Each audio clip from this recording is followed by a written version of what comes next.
merci d'avoir accepté cette interview. Pour ceux qui ne te connaissent pas encore, tu es 7 fois champion du monde de Muay Thai, 5 fois champion d'Europe et de France, avec un palmarès si impressionnant à l'âge de 26 ans.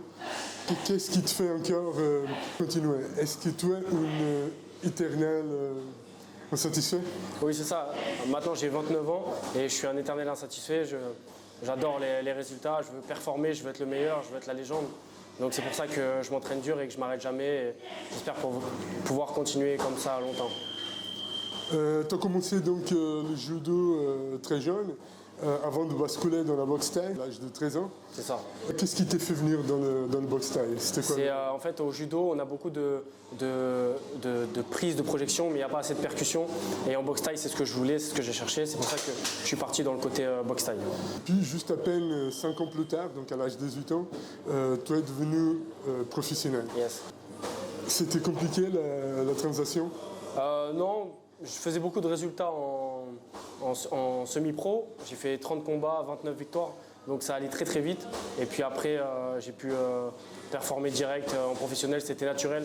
Que ça soit en semi-pro, en amateur ou en professionnel, je m'entraînais déjà 2 fois par jour. Donc c'était une habitude pour moi depuis très longtemps.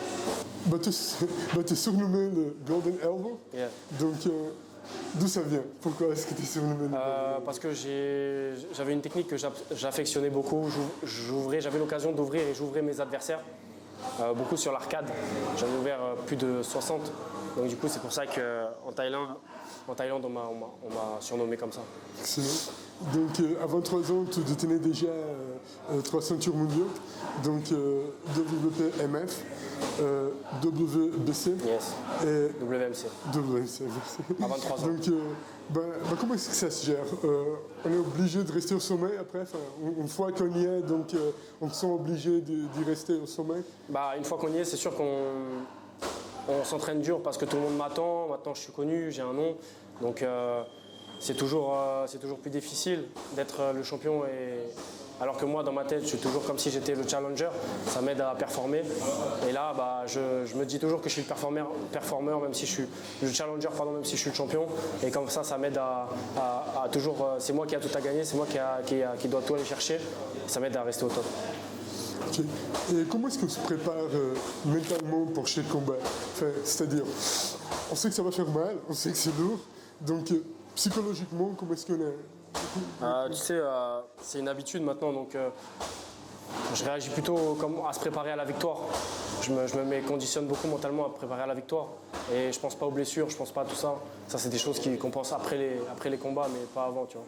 À propos de combat, donc toi, 113 combats? 115. 115? 115. Je m'excuse, je me recherche. Donc 115 combats à ton actif, 90 victoires? Non, maintenant c'est 92, 93? 94. 94. Victoire. Donc 32 par KO. Quel est le combat le plus mémorable et pourquoi? J'en ai eu beaucoup, j'ai eu beaucoup de guerres, beaucoup de combats. J'ai l'habitude. J'ai des beaux souvenirs. Je pense que c'est quand je gagne des ceintures que j'ai des très beaux souvenirs. Est-ce qu'il y a un combattant en particulier qui t'a marqué par son dévouement, par son... Non, il y en a beaucoup qui m'ont marqué. Il y en a beaucoup parce qu'ils étaient chiants, d'autres parce qu'ils étaient durs, d'autres parce qu'ils frappaient fort. Il y en a beaucoup qui m'ont marqué et il n'y en a pas un en particulier. Ils ont tous leur style, tous leur délire et c'est très bien. Est-ce que tu peux nous expliquer comment la culture du Muay Thai t'a influencé dans ta manière de combattre, mais aussi psychologiquement et dans la vie de tous les jours? Dans la vie de tous les jours, ça m'aide beaucoup à surmonter les problèmes, à avoir un mental très développé, supérieur, et à toujours aller chercher la dureté. Et puis donc voilà, que ça m'aide dans le sport ou dans la vie, le Muay Thai, ça a des très bonnes valeurs. C'est très respectueux, on respecte beaucoup l'adversaire et les personnes autour de nous, qui nous donnent du respect également. Et puis surtout, oui, voilà, au niveau de la dureté du sport, c'est un sport très dur, très noble et avec beaucoup d'honneur, malheureusement avec peu de notoriété et peu de moyens financiers, mais en tout cas, quand on sort de ce sport-là, on sait à qui on a affaire. Puisque tu parles des moyens financiers, c'est difficile à vivre en tant que combattant professionnel? Oui, c'est difficile parce qu'on n'est pas des footballeurs, on n'est pas des tennisman, on ne gagne pas des millions. Après, forcément, maintenant, j'ai réussi à avoir un nom où je peux développer autre chose à côté. je peux développer autre chose à côté, donc voilà. Tu as voyagé dans de nombreux pays grâce au Muay Thai. Est-ce qu'il y a une destination qui soit ta préférée et pourquoi? J'ai beaucoup aimé, j'ai été dans beaucoup de pays, une trentaine à peu près, grâce à la boxe. J'ai beaucoup aimé la Thaïlande, bien sûr. Hein. Et on est à l'aise là-bas, on y mange bien. Je me suis dit. Ouais. Et après, beaucoup de pays. J'aime la Suisse aussi, j'aime beaucoup de pays. Suisse, la Réunion, la Martinique. La Suisse, tu as fait ton premier combat officiel. Premier combat professionnel, je l'ai fait en Suisse, exactement, à Genève. Ouais, j'ai fait les recherches. Premier tournoi. Le premier tournoi que ta maman est venue voir. C'est ça. Juste, hein. Donc, est-ce que par rapport à la Thaïlande, est-ce que tu as une anecdote amusante de quelque chose qui s'est passé, marrant, parce qu'on ne parle pas forcément la langue, on fait des bêtises Ouais, j'ai une petite anecdote, une fois j'ai mangé des choses pas très bonnes, des œufs marrons, c'était des œufs pourris. Et après j'ai boxé et heureusement que j'ai mis KO vite l'adversaire parce que sinon ça aurait mal passé, fallait que j'aille aux toilettes. Tu étais élu le boxeur français de l'année 2016, 2019 et 2021. Qu'est-ce que ça signifie pour toi, cette reconnaissance? Qu'est-ce que ça t'apporte? Ça m'a beaucoup d'honneur, je suis très content. Et puis j'espère que ça va continuer encore comme ça longtemps. Il y a des décisions qui sont assez particulières et qui sont chères, comme celui-là de la ville de Montpellier ou alors de l'Assemblée nationale. Qu'est-ce qui passe dans la tête d'une jeune personne au moment où il reçoit ces distinctions-là? Qu'est-ce qu'on se dit? C'est le maximum ou bien... Non, c'est que des étapes supplémentaires. Hein. J'ai pas eu des choses que je voulais encore beaucoup. Donc j'ai fait un très beau parcours, c'est des étapes supplémentaires et j'espère pouvoir faire encore mieux. Je suis très content et très fier déjà de ce que j'ai fait. Tu es toujours entraîné pour Désiré Thibault. Oui. Peux-tu décrire votre relation? La relation avec mon entraîneur, il est toujours avec moi, il me soutient toujours dans les coups durs et dans le positif aussi. Donc c'est pour ça que maintenant, même en basculant en MMA, on est greffé à mon autre team, à la bonne école, avec mon entraîneur aussi de MMA, Amine. Mais on se connaît depuis des années et Dédé restera toujours mon entraîneur avec moi dans mon coin. Et puis voilà. Il aura tout le temps son mot à dire dans ce que je fais. Est-ce qu'il y a eu des moments où tu as douté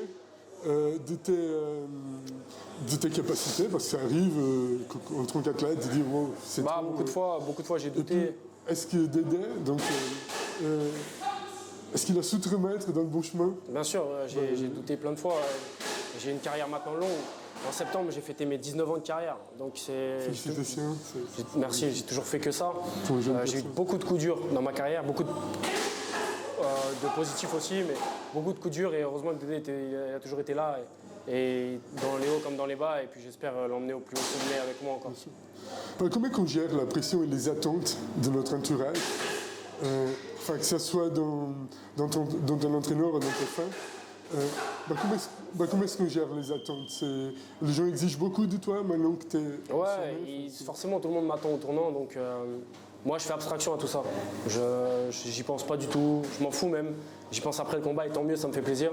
Sinon, que les gens me regardent ou qu'on me regarde pas, c'est pas grave. Moi je dois juste faire ma performance, je veux prouver que je suis le meilleur, à moi-même déjà, et à l'adversaire en face, que c'est moi qui voit que c'est moi le plus fort. En 2021... Pour rester dans sa bulle en fait. Juste. En 2021, tu as fait tes débuts dans les MMA avec une victoire à la Warriors à Abu Dhabi. Tu as combattu avec Daniel Dolchenko et tu as gagné. Donc tu te fais accompagner par Rachid, ton entraîneur MMA que tu as connu donc, à Abu Dhabi, si je ne me trompe pas. C'est ça. Si j'ai bien fait mon job. C'est ça, bien.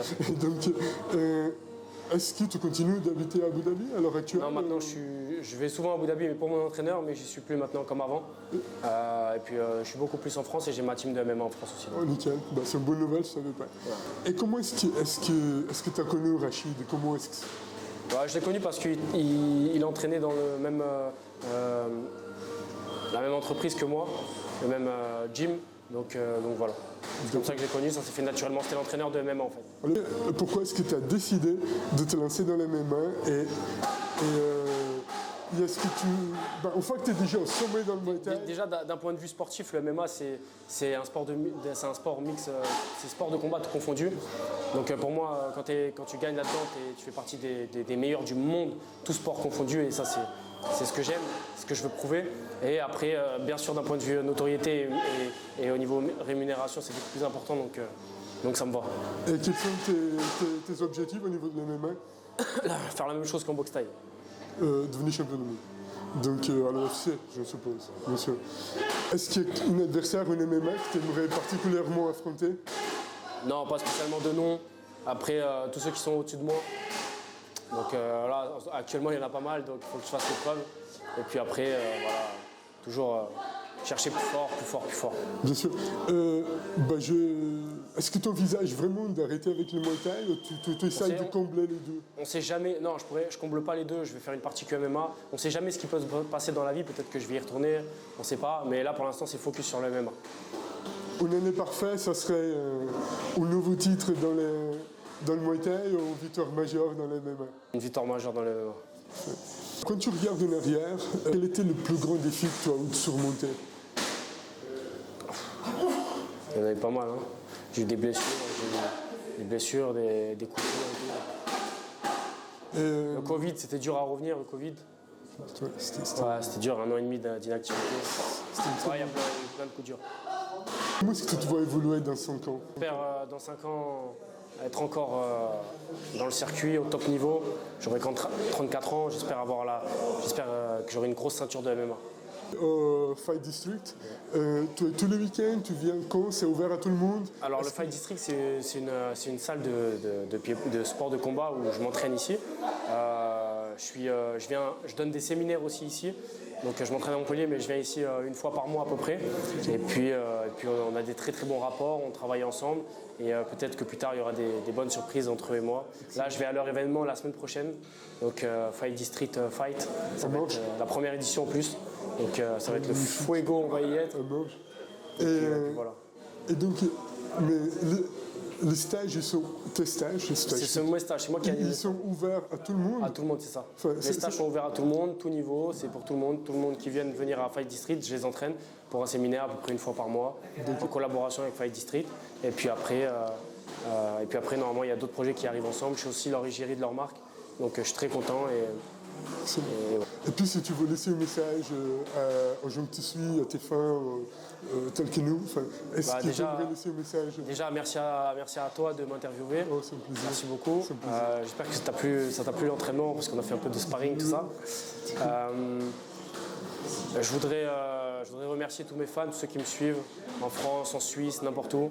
Et puis j'espère à très très bientôt rester connectés ensemble.